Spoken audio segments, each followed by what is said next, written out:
I'm Amber Davies and welcome to Call to Stage. This is the space where musical theatre takes centre stage. From unforgettable backstage stories with incredible special guests to insights from my life and my theatre journey. We're leaving it all on the mic every single week, so let's jump in.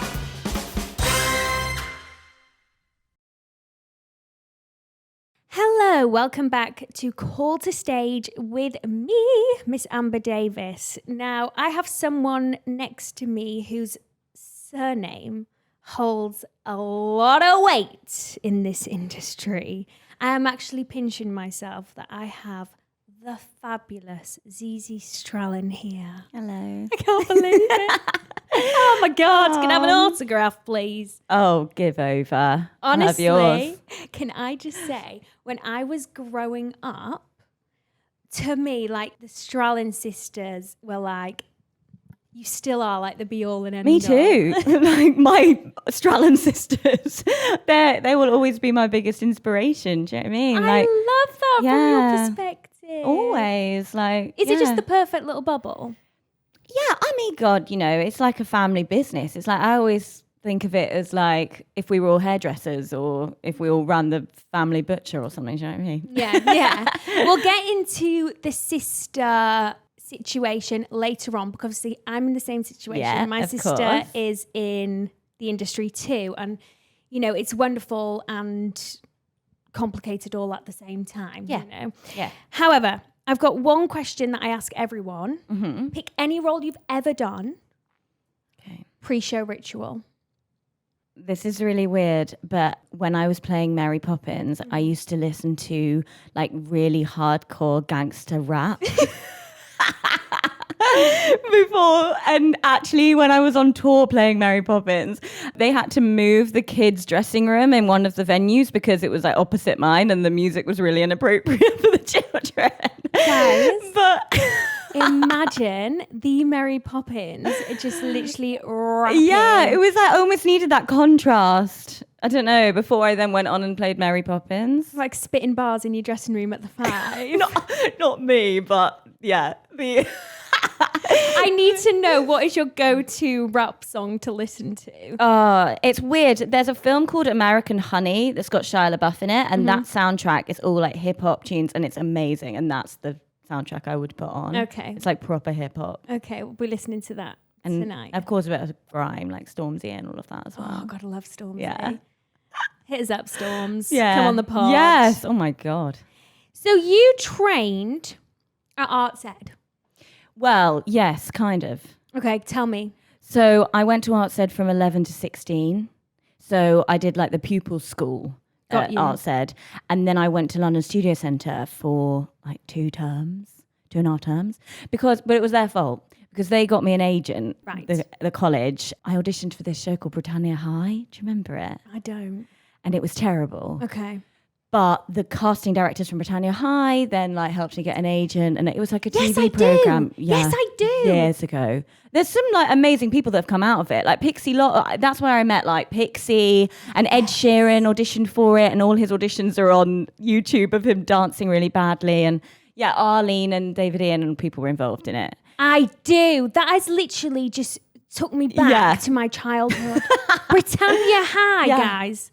Oh, So yes. I didn't get it, Okay. but I did get an agent from that, and then I ended up getting a show at 17, music manager register, and then I left London Studio Centre. But at that point, I felt like I had done like 6 years training. Well, that's what I'm thinking. You started so early. I mean, you know, your discipline, your foundation would have been there, you know? I was doing ballet at 8 o'clock or like in the afternoon or whatever from 11 years old to 16 every day. Yeah. So I had that kind of college training already. And with that, did you do like your normal like GCSE exams? Yeah, but like Arts Ed are really, really hot on it. So it's like you have to get A's to like A to C's. Well, you did then. I don't know what it is now. It's all numbers, isn't it, with the GCSEs or whatever. But it was like you had to get A to C in order for them to like not kick you out or whatever. And then you had to then do your ballet and everything on top of it. Okay. It's hard. That is really hard. Yeah. So you were in because for me, I was doing my GCSEs in a normal school, and then it was after school for me that I would go to all that singing. So how much pressure was it doing it all in one working day? Yeah, it was a lot. It was a lot of hours. You'd start at 8:00 and then I wouldn't finish school until like 6:15 sometimes. Wow, so your days were much longer. Yeah. And then my nan ran a dancing school, still does, I think, well, kind of. And that was every Monday and Thursday. And we went to that as well. Wow. Yeah, it was a lot. So you have it in your gene, really, then, don't you? I think so. This industry is you, Yeah. you are it. Do you feel like that though? Like it must, like you and your sister are so talented. But it's not in our family. It's just... Is it anywhere in your family? It stops at me and Jade and it starts at me and Jade. My mum went to dance lessons when she was younger, but it was like a hobby. I think I've got a distant uncle on my dad's side that was an opera singer. But oh, okay. But really... So that's where the voices come from, maybe then. Maybe the Welsh, but like with you, it is absolutely in the gene. I think maybe because it's just more obvious because we've all, done it as a profession. But yeah, I guess it is. It has to be, doesn't it? Was there ever another option for you, career-wise? I mean, when I was 11, I weirdly got into this really academic secondary school.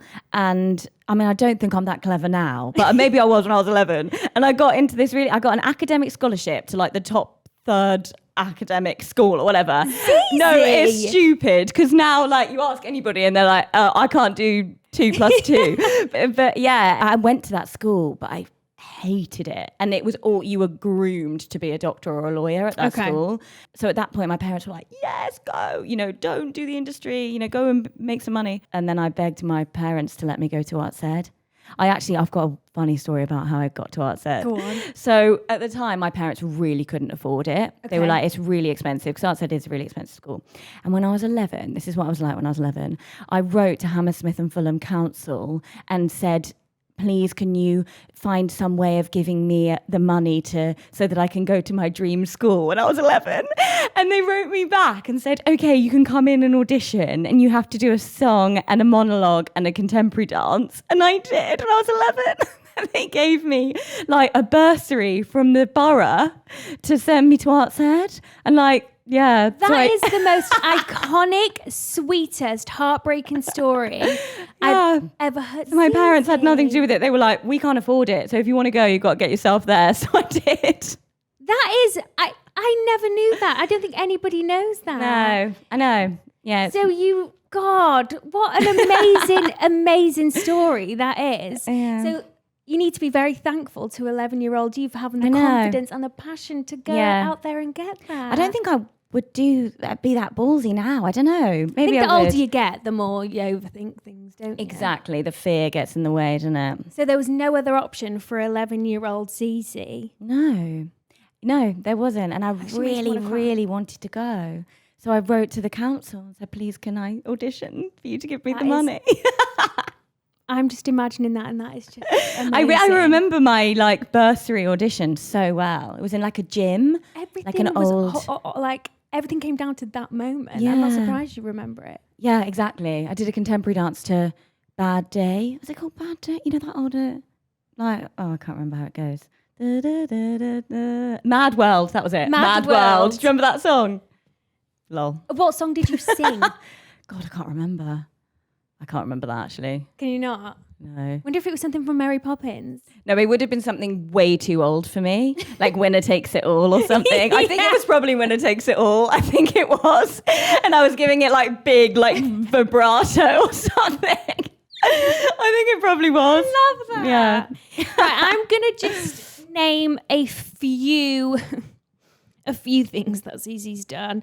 Now, I just took random things. I haven't got time to name them all. So I'm just and then we're going to talk about individual moments. Okay.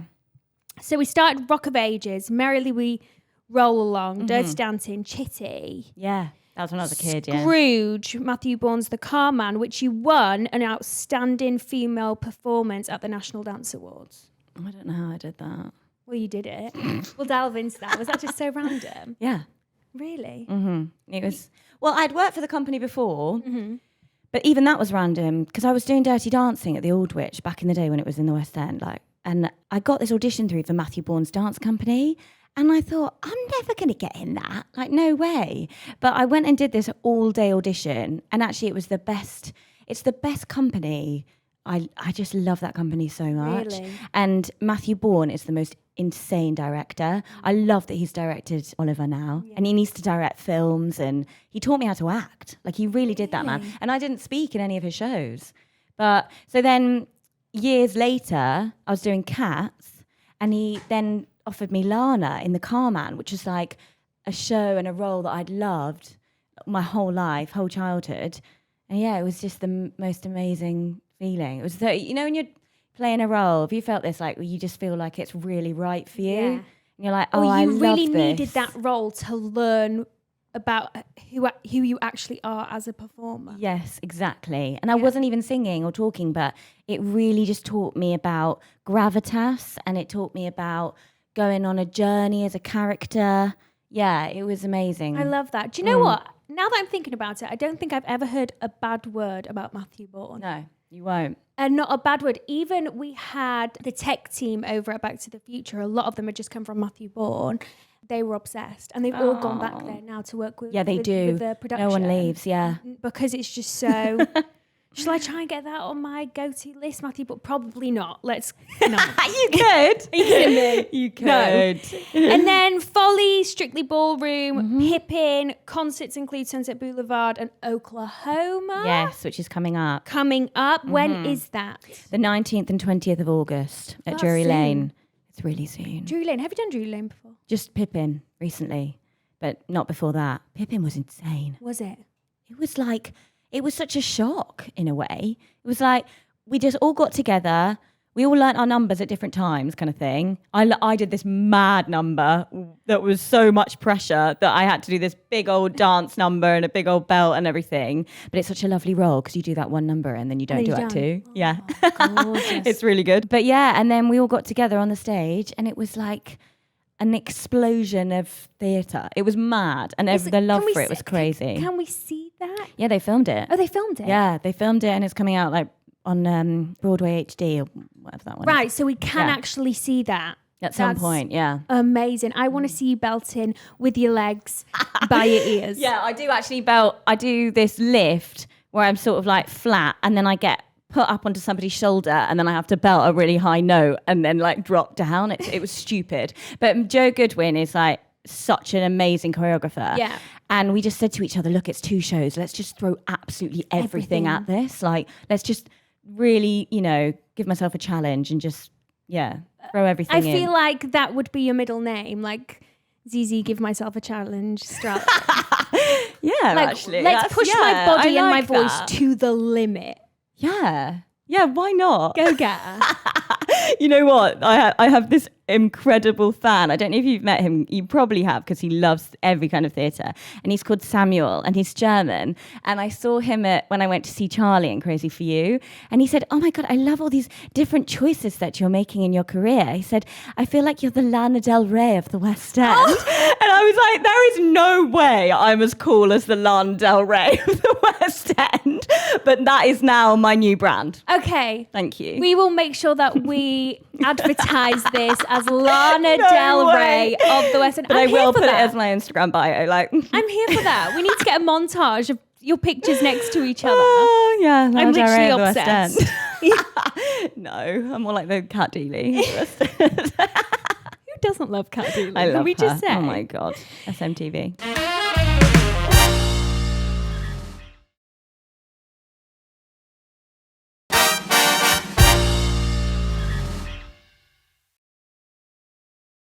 Now, West End revival of Mary Poppins. Yeah. You couldn't walk like around town without like seeing your face. No, like, I know. I really felt for my ex-boyfriend actually. Oh, that is an ex-boyfriend's nightmare. Isn't it? I really did think that at the time. I was like, oh. Do you know what that's called, babe? Karma. Yeah, exactly. Yeah, I think that's what it is. Because you could not move without seeing my face. I feel like my whole Instagram feed as well was like adverts with your face just everywhere. Yeah, they know how to do it at Cameron's, don't they? They do. They've got a great PR team there. We should get them on here, shouldn't we? We should get them working with us. So for this, you were nominated for the Best Actress in a Musical at the Oliviers and WhatsOnStage Award. Yes. Have you ever been nominated before? No. This was the first time. Yes, first and only time, probably. Let's face it. Honestly, We'll see. I can promise you it's probably not. No. Arlene Phillips won her first Olivier when she was 80 years old. Did she actually? Yeah. What, recently? Last year. This year. That was her first? That was her first. So the year before she got my a special God. Olivier, but actually this year was the first time she won an for Olivier. Guys and Dolls? Yeah, she's 80 years old. She looks amazing, doesn't she? Oh my God, she's a dream. I feel like she's not my godmother, but I feel like she should be. Yeah. She kind of is. She She's kind like sort of is. She's sort of brought me up in a way. I love that woman. Oh, Yeah. That's really cool. Yeah. So don't worry, Zizi, there's time. Okay. So first time you were nominated, how much gravity did that hold to you? Are you into this type of stuff? I am. I mean, I do think that what we do is objective, and you can be one person's favorite person and you can be another person's least favorite. So I don't know. I think awards are amazing because they celebrate theatre, and that's what I love. But the sort of competition element of it, I think it's one person, it's a few people's opinions, and yeah. so it's kind There's a lot of politics. Yeah, there's a lot of politics. So Yeah. I think if we all just champion each other, and then that's what it's about, really. For me, I just want to be up for an Olivier just for like the nominee stamp. I don't necessarily want to win. No, exactly. I just because want you've won anyway. Because you've been nominated. Yeah. I would put like on the top of my door, like Amber Davis's house, Olivier nominee. My bio would be Olivier nominee, Amber Davis. Like everything would be I don't want to win. I just want that little stamp before. Yeah, all right. Yeah, well, you'll get it. We'll get it. 100%. You will.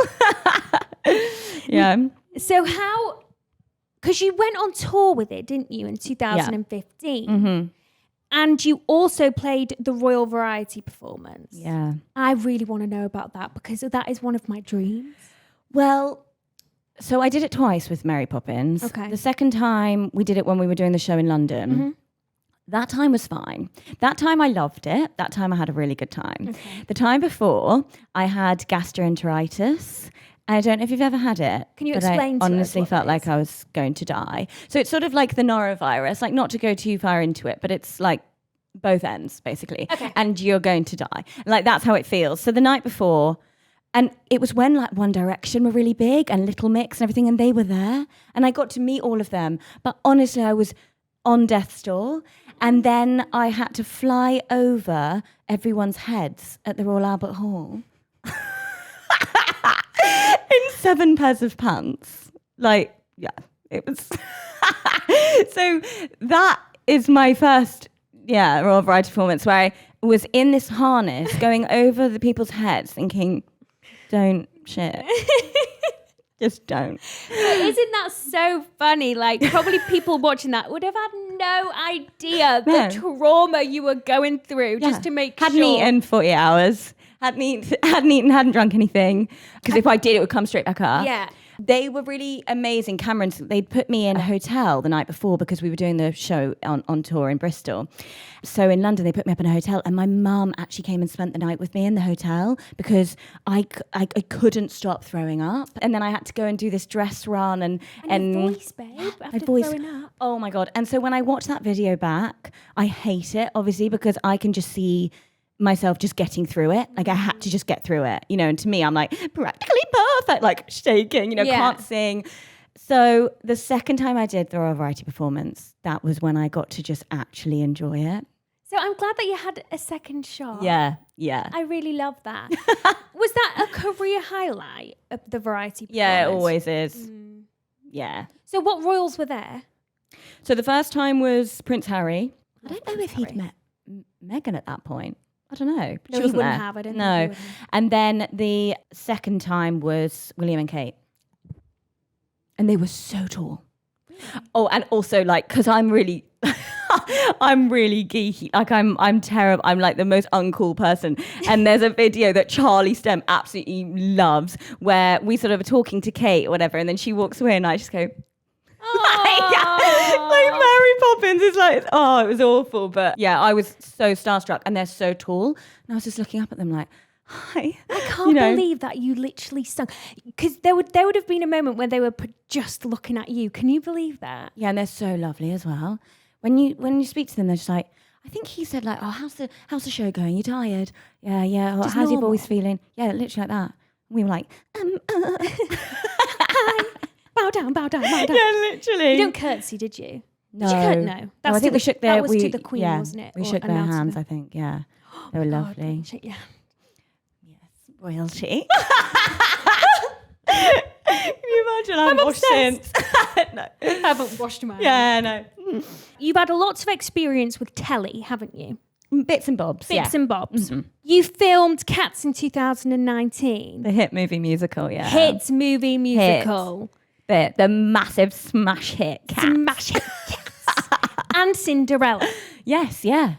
What I'd love to know is the difference between doing 8 shows a week, performing live, to then going on a set, having to redo things over and over again. Like, is it a different world? Oh my God, completely different world. Is it? Yeah. God, the amount of sitting around you do is crazy. And you have to, especially on Cats, especially when we were filming like the Jellicle Ball, you'd have to sit and just keep yourself warm. And sometimes you'd sit there for 4 hours or whatever, while they decided what shot to do. And then, I mean, the biggest thing on Cats was the changes. So we would learn what we were going to do, and then we would do one shot of it, and then it would be like, no, that's not working. So like Andy Blankenbuehler was amazing. I love that man. He's the choreographer of Hamilton, and he was the choreographer, and he would just change it on the spot. Okay, let's just do something else. Then we'd learn it and we'd do it, and it was, yeah. So you don't get that when you're doing, but I think when it comes to musical theatre, nothing beats live theatre for me. It doesn't. Retweet. Yeah. There's just the energy of that live audience. There's nothing quite like it, is there? No, exactly. And like, I remember when we were filming Memory with Jennifer Hudson, who was incredible, but there were so many times when, so if they wanted a close-up of us, it would just be, like Jennifer Hudson had already done her shot like ages ago, and then it would just be the screen with a little cross, in the corner of where like Jennifer Hudson was supposed to be. And then we'd have to kind of listen to a playback of Memory in your ear, and you've got to just try and find the emotion of like watching Grisabella, but to a cross on the screen. It's really hard. It's really hard, but also like, it shows how much of a experienced actress you have to be to portray that realistically. Yeah. Do you know what I mean? It did give me a real kind of new appreciation for film actors. It really did, because I know that a lot of the time they are acting to a cross on a lens. Yeah. Like they are. And the emotion is so real. Yeah. So it is amazing. It's a different skill completely. And the audition process for film to the audition process to the West End, is it similar? Is it completely different? I mean, I think with Tom Hooper, you can't really compare it to any other film. I think my audition for that film was, I was actually on tour with Mary Poppins at the time, and I got a call from my agent, said, David Grinrod said, can you come to Pineapple and they want you to sing McCavity but not do any of the choreography from the show. And I was like, oh, this is for the Cats film, isn't it? They were like, we're not allowed to tell you what it's for. Okay. I was like, right. And I basically did like whatever choreography I could think of, because I'd been in the show and I'd sung McCavity, so it was really hard not to do the choreography. But I did whatever I could, and then was doing this for David Grinrod, and he was filming me, and even he was going, I've no idea what I'm doing, babe. Like, I don't know what I'm supposed to be filming you. Yeah, he was like, I'm just going to do some close-ups and like, it was hilarious. Then I went back in and I met Lucy Bevan, who's the lovely casting director. Yeah.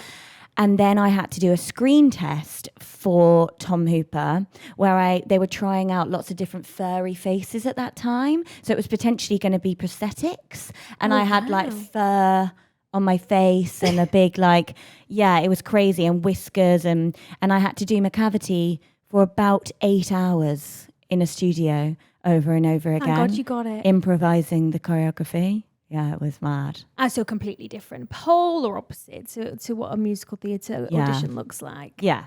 But I mean, you got it. And did you enjoy the experience? Yeah, I did. It was a crazy experience. It really, really was. It was 7 months long. So for a shoot, that's a long time. Yeah. But the people I met on it are just friends for life. And also the experiences of meeting, you know, Judi Dench and actually working with her. Judi Dench. And Ian McKellen. I always remember this one day where like we had these in-ears in, you know, so that we could hear the music because everything was sung live. But on set, if we had an A-lister on set, you could hear them in your in-ear all day. And I don't think they were ever told that. But like they would talk and we could hear them go to the loo, we could everything in our in-ears. But this day was probably the reason why they were never told it, because Judi Dench and Ian McKellen were on set together when we were doing Gus is the Cat with Ian McKellen. And they sat all day together and talked about their life in the theatre. And like all of us just sat there like that in silence all day long. It was like a podcast with Judi Dench and Ian McKellen talking about people from Shakespeare, talking about people from RADA in like the 70s or like, and like all these like really, really famous actors. And like when they've fallen over on stage or like, you know what I mean? Things like that. And everyone was just sat there like listening to them all day. So things like that were just... priceless. Yeah, priceless. Yeah. I love that. Yeah. I mean, your career, I mean, you're unbelievable. I would Bless like you. to talk to you, though, about the sisterhood. You know, you've got Zizi Strallen, Summer Strallen, Scarlett Strallen, Saskia Strallen. There's 4 of you. Have you got any brothers? No. Just 4 sisters? Mm-hmm. My poor mean, dad. Yeah. Your poor father. What an expensive life. I know. And all we did was take the mickey out of him as well because he was a dancer. So he's in like loads of music videos from the 80s. he? Yeah, my dad is. So we would just like constantly watch him on YouTube and just rip the piss out of him. But yeah. I mean, what, you know, not many people in this industry goes, you know, kind of like hand in hand, walking with your siblings. Like, how special is that? Yeah, it's really special. I mean, I did my first ever professional job with my sister Scarlett. And like I said, they are my biggest inspirations. They can't not be. You know, they're so talented and they're actually just brilliant people. They really are. And they've sort of really kind of paved the way for me and Sass, you know, both Summer and Scarlett. And I just, yeah, they're brilliant. And they're both wonderful mothers now. And yeah, they're just amazing. Are you the favourite auntie? Yeah. I'm known as Zanti. Zanti. Yeah. Yeah. Has the industry, because everyone always goes, oh my God, does the industry come between you and your sister? And I always go, never. Like, has it ever come between you? No, you just don't let it, do you? No. Your relationship and the world and life is so much bigger than the industry. Like, we love the industry, don't get me wrong, and we love what we do, otherwise we wouldn't do it. But if it ever felt like it was coming in between me and my family, or anyone I loved, or my friends. Yeah. You know, I have so many friends. Like recently I've just got so close to Lucy Jones. Aww. And, you know, we might be up for the same job or something, you know, one day. And you just, it is what it is. You can't let things get between you. I just feel like we're in such a fortunate position because not only do we get to celebrate our achievements, but you literally get to experience their achievements single-handedly as well. Yeah. I'm happier for my sister when she books a job more than I'm happier when I book Yeah, a me job. too, actually. You know what I mean? I Yeah. would cry more tears over her. So I just think it's more like how fortunate to be able to experience that. That's really beautiful. Yeah, that's really nice. And yeah, that's kind of how I feel as well. And I think because obviously Scarlett played Mary Poppins before I did. And I think with a role like Mary Poppins, you get really emotionally attached to it because you have to put so much of yourself into it. It's such an effort, that role, like in a good way. And so when I was auditioning for it, I was really like conscious of that fact of that she probably felt quite emotionally attached to it. And she was just like, look, if anyone's going to play it after me, like I love that it's my sister, you know, Oh my God. keeping it in the family. And that's just so nice. And I would feel exactly the same way. Oh, that is, honestly, I feel like I'm going to cry at that. I mean, because you know how it feels. I know how it feels. Yeah. You are absolutely beautiful inside and out. You are. And I just want to say thank you so much for coming on. It's been a thank you. pleasure. Oh. Thank you, Miss Zizi Strallen. Thank you. Bye.